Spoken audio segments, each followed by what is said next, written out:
Hello and welcome to the studio. I'm Bridget Nzeku and this is Perfecting Digital Experiences for Enterprise and B2B Customers. We're going to go straight to our roundtable guests. And Amanda Hamilton, I'd like to come to you first.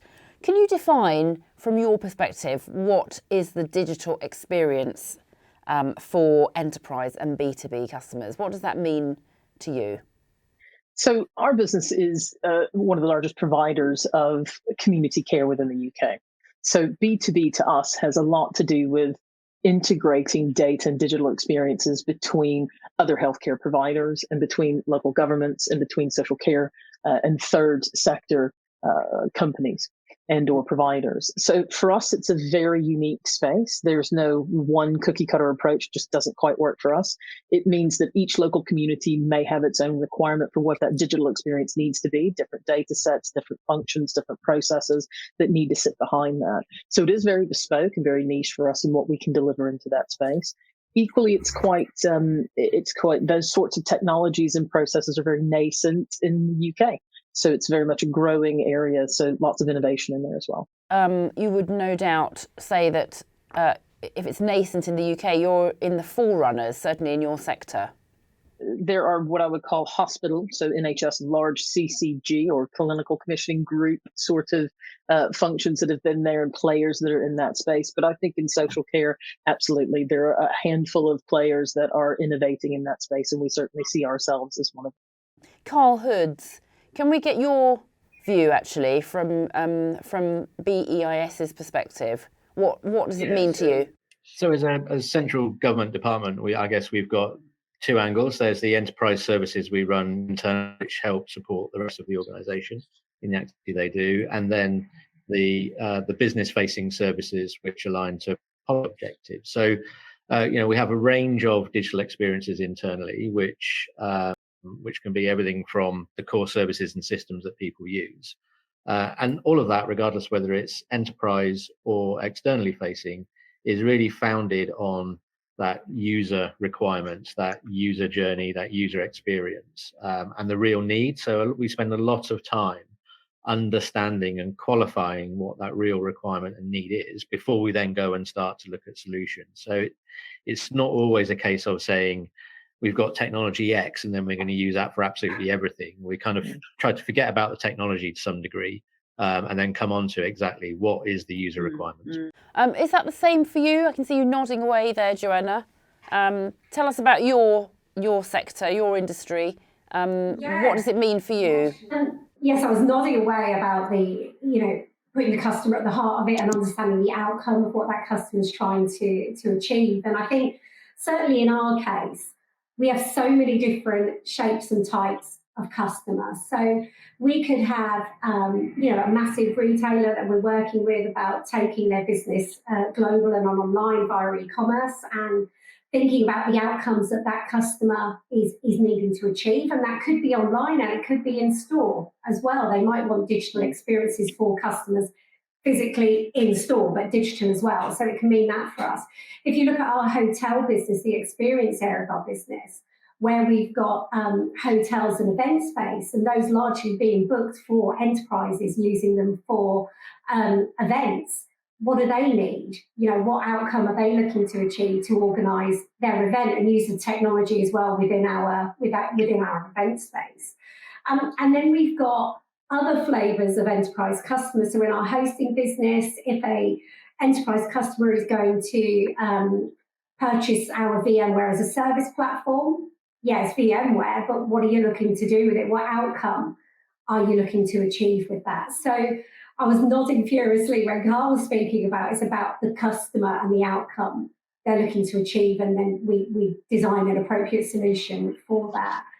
It also means to me as well, everything else that goes around that as far as customer experience, whether that's support, how they engage with our platform, how they use our platform to delight their customers, their sort of direct consumer customers. As well, it's professional services, managed services, the whole wrapper that goes around that and digitising that experience for them as well.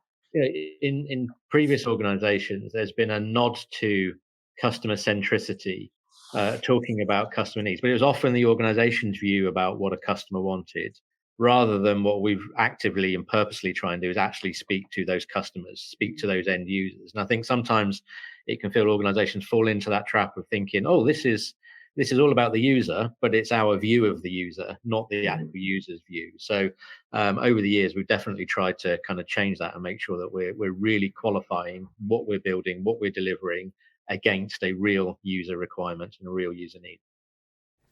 Thank you, Carl. I'm going to come to Leon actually, because as a company that is a consultant in this area, I'm sure the points we've heard ring true. Is this what you're delivering to customers so that they can deliver for their customers? I think all of this really resonates with me. I think we specifically talk about the B2B space and the enterprise space, and I think there's kind of two areas here. One is connecting to the company's value proposition through an interface. The other one is, connecting the processes of the company. And I think this area of software traditionally has been, like Carl mentioned, has been a lot of times focused on other values rather than the customer. It was a lot about the technology, a lot about the process. And I think there is a growing understanding that you should treat enterprise and B2B customers in the same way as you treat consumer customers, even if the cost of switching is a little bit higher, and even if, a lot of times there's no technology in the space, and any software is better than other software. But I think this kind of focus on understanding the customer's jobs and solving for that is what makes digital experiences in this space successful. And what would you say the key building blocks are for excellent digital experiences? I mean, and then we'll open this up to our other speakers. What are you telling those who consult Elsewhen that they really need? What are the fundamentals they really need? So I think, again, the fundamental, most kind of baseline is understand what the customer needs, understand the customer jobs, and focus on that with, kind of investing in aligning the processes and the technology, and kind of like pay the price that you need to pay for that to really solve customer problems. There's kind of fundamental pieces, like the different channels that the customers want to be at, and a lot of times for B2B and enterprise, API and how do you integrate with the organization is a very important channel. The onboarding, the processes of kind of two organizations working with each other, there's a level of complexity that's a little bit different. So kind of those are kind of factors. The cloud and how your organization is thinking about data and how it's preparing its services kind of across technology is very important. So there's kind of these hygienic factors, but again, I would say the focus away from the process and from the technology and its implementation, and no cookie cutter, we just heard. Yes. I think that's an incredibly important way of looking at things. Yes. Amanda, I can see you smiling there as he quoted your no cookie cutter approach. So a lot of alignment on this roundtable about what priority should be. What, in your experience, have you found to be these really essential building blocks? Are there any others you would like to elaborate on?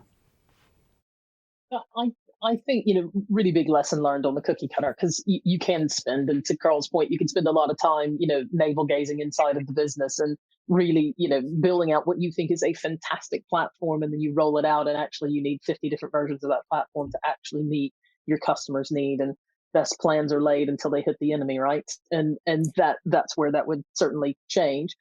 I think for me, the other thing that resonated really well for me in there is understand your complexity. Because it's great if you've got a fantastically smooth UX on the front end of your digital platform. If it doesn't address the complexity of your own processes and then your customers' processes on the other side of that, and you're still doing parts of that offline or parts of that are not digitized, then you're absolutely hitting massive roadblocks. So big fundamental building blocks for me are customization and understand your complexity. I think that's got to be key. And I think the third part in there for me is quantifying how you're going to manage the integrity of your data. There is absolutely nothing worse than what's on that digital platform being inaccurate or wrong, or having problems that you haven't fixed. So focusing on the back end engine of that as much as you do the front end, really important pieces. Yeah, definitely. I think just customer heart of everything, and making sure every decision that you make about that website, that app, that experience links back to a measurable impact on a customer's experience and satisfaction. The cookie cutter one's interesting because I agree in that in one way that it shouldn't be, no cookie cutter approach. But at the same way, some customers are trying to solve exactly the same problem as another customer, and there's no need to reinvent the wheel there. I think it's a balance of going, that problem you've got there, that outcome you're looking to achieve, we've done that 1,000 times over for customers, right? Have that. But these bits are really custom and really interesting, and these are the bits that are really going to help you get there. So I think there needs to be a balance of not reinventing the wheel. I can remember the early days when I worked at BBC, and video player was a thing being thought about, and you can always find another team there that was building a video player, and it's like, we've got a good video player, let's just use that one rather than having lots of versions of it. So I like to refer to that as the box of Legos, Joanna. It is like having Legos, and it's being able to Legoize it and just pull out the box that you need for that and clip it together. Absolutely. Yeah, we've built nearly all of your house actually, but these bespoke bits you want, we'll really focus on getting those right. So I think the other thing is that clear outcome for the customer, making sure the entire team, or usually it's a number of teams working on this experience, all being aligned on the outcome. It sounds like such a simple thing, but if that isn't there, people need to all be signed up and understanding what the outcome for the customer is to make sure they're all building towards that experience. And then still on the customer, just the profiling of the customer. And not all customers are the same, they'll have different requirements. So that profiling, or that having a good voice of customer solution, making sure we're getting that feedback loop from customers on the experience and how they feel about it, and understanding those different types of customers, and then powering personalisation with that information as well, because that's usually a very nice part of the digital experience, is that personalisation element, and recognising that a lot of customers are the same, but they're different, and we want to personalise that experience for them as well.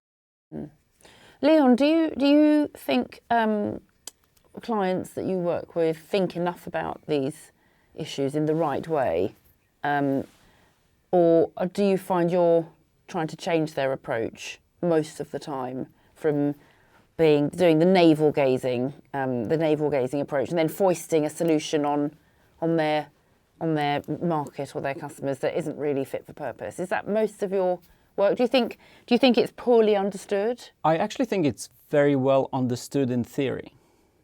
So what we a lot of times have to do is to bring the different parts of the business together to understand together whatever is kind of like, five people holding the elephant.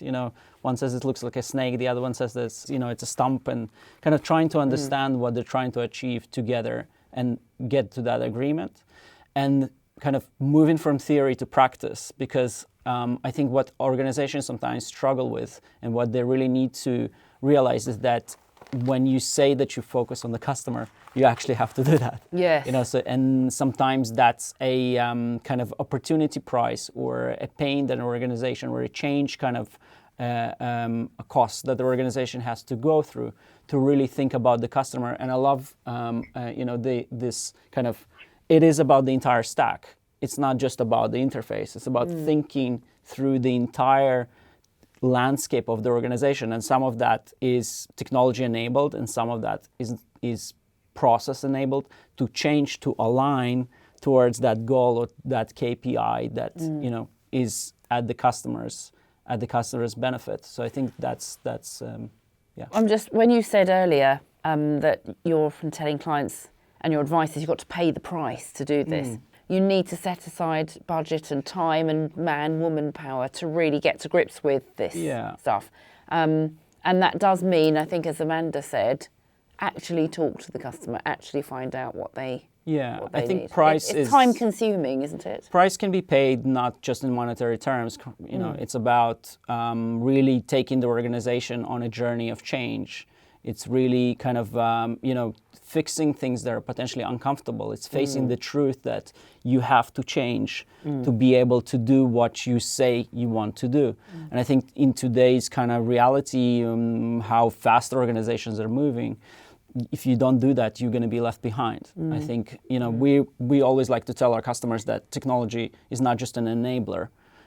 Every organization is going to become a technology organization, whether they want it or not. And it's a fabric that connects everything. Yes. So to be able to realize that, and very famous example, the CEO of JP Morgan just announced $16 billion dollars investing in improving JP Morgan becoming a tech organization. That's going to take the bank into the red, which is a huge thing for a financial institution, but he's willing to pay the price. And again, this is not just a monetary term, it's a metaphor for what the organization is to do. Yes. Where, Carl, have you identified or experienced pitfalls in creating digital experiences? Can you give us some examples of challenges or common pitfalls you think need to be avoided? Yeah, I think to some degree, bits of them have been covered in the conversation. But there's the user need, but that needs to sit alongside the user journey. To Amanda's point, there's little point having a really nice front end, but actually, if you're then having to move into an offline process or to move somewhere else, that being quite clunky. I had a recent example of an insurance claim I needed to make where fill out an online form. I then get an email back which asked me for some more information, largely of which I put in the form anyway. And then it was a response to that saying I needed to call a telephone number to then ring up and get some further information from me, which all felt incredibly disjointed. So I think, there is the need, the outcome you're trying to achieve, but that needs to sit alongside that end-to-end user journey and that overall process. I mean, that's a good way to infuriate an end user, isn't it? And that's obviously got to be avoided at all costs because they'll just go somewhere else. It's actually an important way to survive as a business, isn't it? To get it right for the customer. Joanna, any pitfalls you've encountered along the way or seen others do? I will ask everyone for some examples of very, success as well. But in terms of pitfalls, Joanna, what would you point to?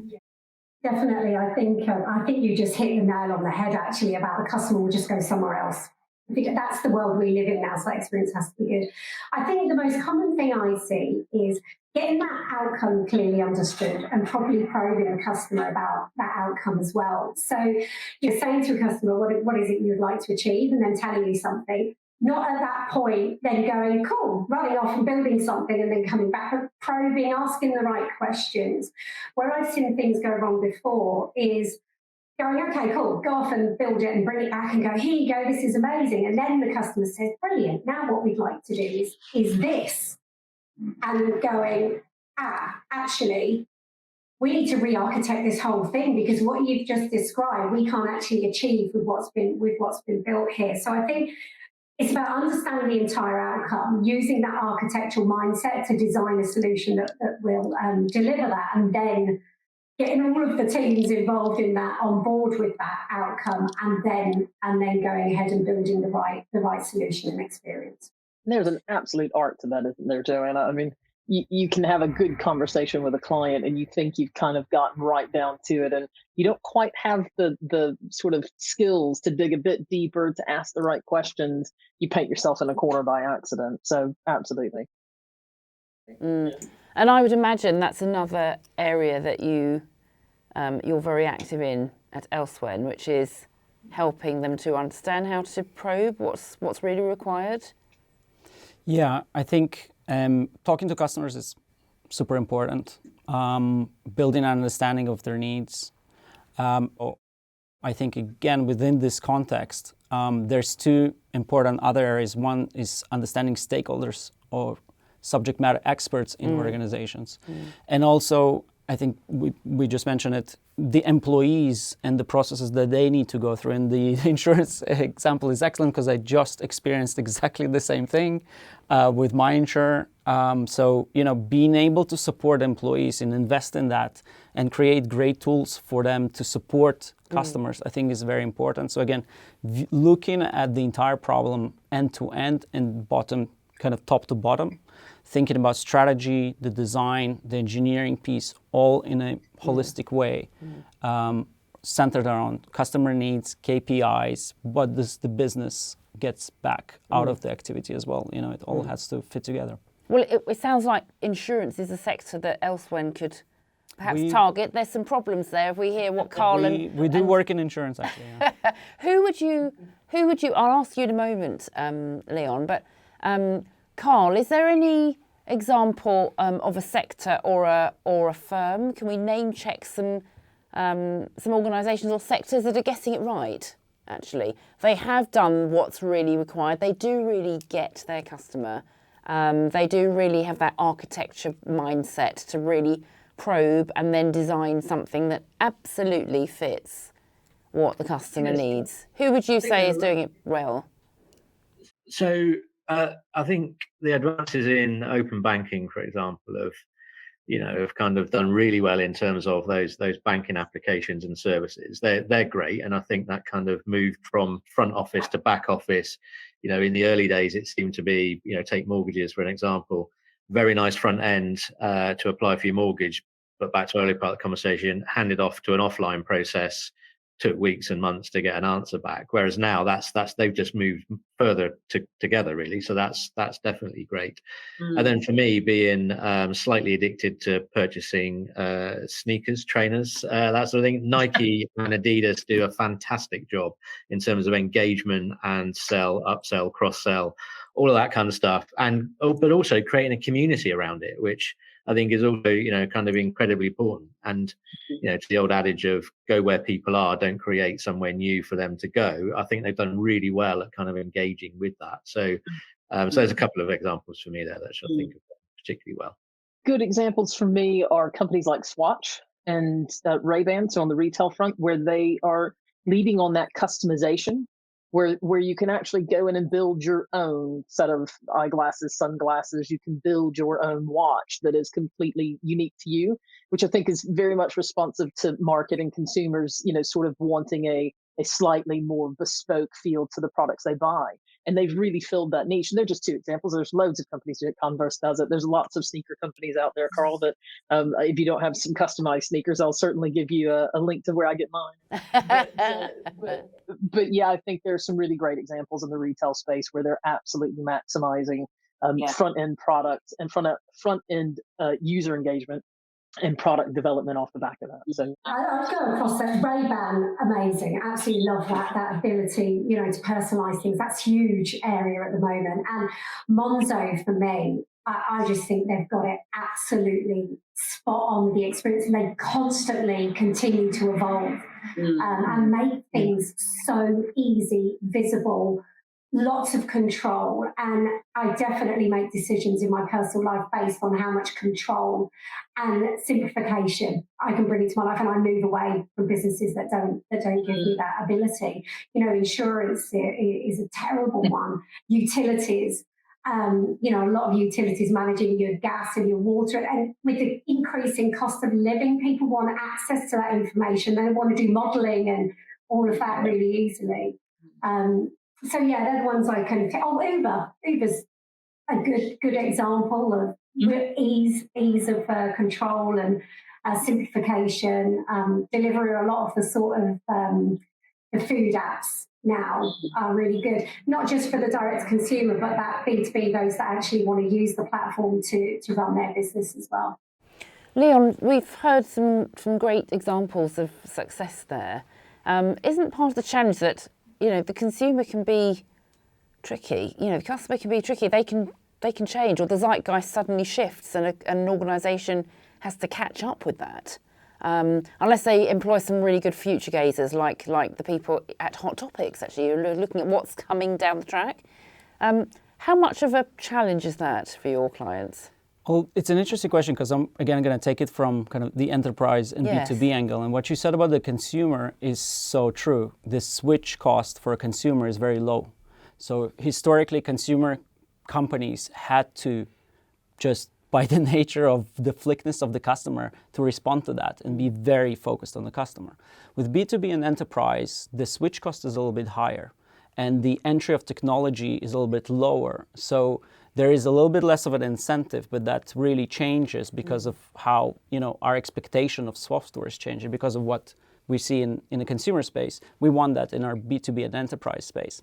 So, being able to deliver that and that level is, I think, for organizations very important. And a couple of companies that I find very inspiring are Square, which actually changed its name to Block. Right. So just at a level of innovation, they do payments and they kind of just the amount of areas that they cover and how customer focused they are in B2B and enterprise. Monday.com, which really brings kind of, consumer patterns into B2B software. I think it's very, very important, very interesting, and this is where things are going. But just to save the insurance industry for a second, I think there's a great company called Zego. They do on-demand insurance for ride-hailing and ride shares, and it's a UK unicorn. Insurance a unicorn, and they really bring that customer centricity and responsiveness into the sector. And I think the large companies in this space should really watch how it can be done, how it can be, how value can be delivered. In terms of some of the examples that have been used, they're all fairly new startup type organizations. So they've been born digitally. I think clearly there's that tension between century-old organizations that have got ingrained ways of working and practices that's incredibly difficult to shift away from huge legacy positions. So I think there's definitely a lot that big organizations can learn from those that are born digitally, if that's the right sort of phrase, versus those that are trying to digitally transform. And that's an interesting area for us, that we continue to try and engage with those organizations and learn from them so that we can then start to apply that to our own enterprise services. Oh, thanks, Carl. That brings me to nicely to our last question, actually, because I think it's an interesting point you raise about this almost a different mindset, actually, than maybe what might be termed as a legacy organisation or a legacy mindset. It's a very much more now mindset and very flexible and fleet of foot, able to react and be agile. And I think that, when organisations are trying to, or people within are trying to persuade their leaders to fund projects to make sure that the digital experience is going to be a good one, which is about the survival of the organisation, survival of the business, what can be done to persuade leaders? How can you prove the commercial value of providing these digital experiences that delight users if leaders aren't really on board? Can we start with you, Joanna? Yeah, sure. I think there was a comment a minute ago about cost to switch for enterprises being a lot higher than consumers, which is definitely true, and speed as well. But I think that's lessening over time. And I think the reason why a lot of these startup businesses are able to adopt a lot quicker is because they're building in a sort of cloud native type approach to things, which means they can run their stuff anywhere. If you can run your stuff on anything, anywhere, you can switch quite quickly. So you need to have a fantastic customer experience, digital experience, because that's going to help them be a bit more sticky and want to stay with you. So I think there's value in that, in the sort of usage stats, the customer feedback, because I think we will get to a point with enterprise customers where they will be switching as quickly, maybe not as quickly and easily as consumers do, but definitely a lot more quickly than we've been used to in the past. So because of that sort of permanent switch to being able to do things online and very quickly, we definitely need to make sure that we're caught up and we're providing that experience for our enterprise customers as well. Because any serious flaws in that experience will lead to customers leaving you and going elsewhere to your competitors. So actually making leaders aware of that risk. Yeah, absolutely, because I think when I think about our organisation, we think about this from two ways. We think about all the services we consume from other vendors, and how we want to make ourselves very flexible and fast and agile and able to move our workloads around. We know the things that we value as far as the digital and customer experience goes, and we want to build those same things for our customers as well. So we're sort of seeing it from both sides. So making sure that the leadership really understand that and can see the impact of that, and that you've got real experiences of the voice of the customer telling you that the results will speak for themselves, really. Thanks, Joanna. It was a really good summary. Amanda, can we get your thoughts? How would you go about persuading leaders to see the value here? You've talked about in the social care sector, for example, not quite as advanced perhaps as some of the other areas you work with. I think there's three key, in sector aside, right? I think there's three key areas for me in there. First of all, I talk about cash flow. I mean, we're talking about people that fund things and they want to manage purse strings. And I talk about the fact that digital processes drive efficiency, which drives the point of sale to the service, to the delivery of the service, to the generation of an invoice. And if you can improve your daily sales outstanding, your cash flow by X number of days, then that speaks really well to anyone who's holding the purse strings. If you can fund a project through cash flow, they're a lot more likely to unlock that money for you. They'll give you £3 million to deliver a project if what you're going to do is give them an extra £1 million in daily sales outstanding. That's a kind of given because you're self-funding your project at that point. But from that standpoint, I then look at talking about attrition of customer. And I think that's really kind of where Joanna was leading on that, which is actually workforces inside of our customers are moving to younger age groups. Those younger age groups are going to be picking and choosing the vendors they want to work with. And if you are not on a digital platform, they're going to be leaning towards those that are more native to the experience they've had their entire life growing up as a digital individual into their digital working life, right? So I talk about attrition of customer through workforce preferences within your customer. I then talk a little bit about actual efficiency. I bring my sales team into the room, right? I bring them in and have that conversation and go, can you tell them why you want a digital platform? Because I can tell you all the great stuff from a technical standpoint of what it might mean for securing information, for driving everything end to end on that from experience. But you as a salesperson, you're the best person to articulate on my behalf what you want out of that digital platform for our B2B customers. So that's sort of my starting point in there. Hopefully that's helpful.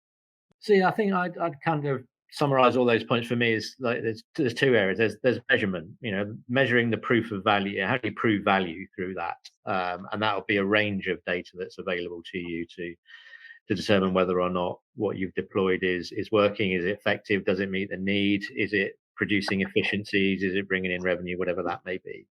And then the other part is challenge, and that's challenge back to procurement and financial colleagues in some degree to the kind of mechanisms already in place. If we take ERP, which, still now, even though many of them are cloud-based, we're still having conversations about this being a 10 to 15-year payback for large, kind of multi-organizations. It's like, I don't want to operate in a world where I've got to have a payback of 15 years because I'm not going to be here.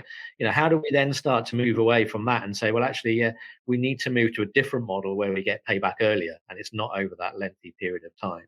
And through procurement, it's, making understand that, that we can't have things in contracts that say things like there'll be no bugs in cloud services or, limited liabilities, all those kind of good things that wrap around that, which sometimes hamper then what you can go and achieve to deliver. So I think there's a long way to go to help our colleagues in other functions understand that, and not least of all the whole CapEx OpEx debate that exists when we're seeking investment for cloud-based services. Yes. For an organisation like ours where we have nothing on premise, we've seen over the last 4 years that move really that CapEx is there for our laptops and phones and nothing else. So that's been a lot of lengthy conversations, but it's the way the world is moving. So we've got to help our colleagues in other functions understand that. Thank you, Carl. And Leon, would you like to wrap us up with your final thoughts on this area? Yeah, I really want to build on what Amanda and Carl said. I think we've spoken about the customer a lot. But to be able to push that through, and we work on digital strategy with our clients, you really have to connect it to the company KPIs. You have to connect it to improvements in the bottom line, improvements in revenue. You have to, and throughout the entire process. And I think what is very important is to take what you're doing out to the customer. And for us, we treat, when we say customer, we say that for an external customer in the most obvious way, but also for kind of the employees and their experience and internal customer, exactly. So take what you're doing out to them and prove that it connects back to the business KPIs, because if it doesn't, it's a very difficult conversation. It's very abstract. So I think that is super, super important. Well, a great conversation, another great hot topics debate.